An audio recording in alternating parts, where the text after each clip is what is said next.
നമസ്കാരം. ആധുനിക സമൂഹത്തിൽ കാരുണ്യ പ്രവർത്തനങ്ങളുടെ സമീപന രീതിയെക്കുറിച്ച് പല വ്യാഖ്യാനങ്ങളുമുണ്ട് എന്ന കാര്യം നമുക്കറിയാം. എനിക്ക് പറയാനുള്ള ഒരു കാര്യം ഇന്ന് നിങ്ങളുമായിട്ട് പങ്കുവയ്ക്കുകയാണ്. നമുക്കറിയാം കാരുണ്യം മനസ്സിന്റെ സൗന്ദര്യമാണെന്ന് എന്ന് വിചാരിച്ച് നിങ്ങളുടെ പണസഞ്ചി വലിച്ചെടുത്ത് സംഭാവന നൽകുക എന്നതല്ല.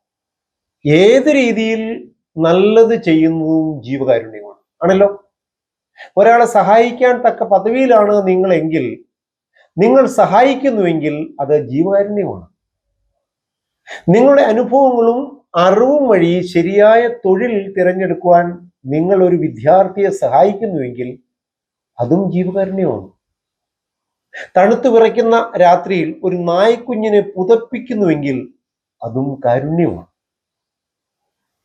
കൂടുതലായി അറിയാൻ നെടുമ്പാറ ഇൻസ്പിറേഷൻ ത്രിലേക്ക് ഏവർക്കും സ്വാഗതം.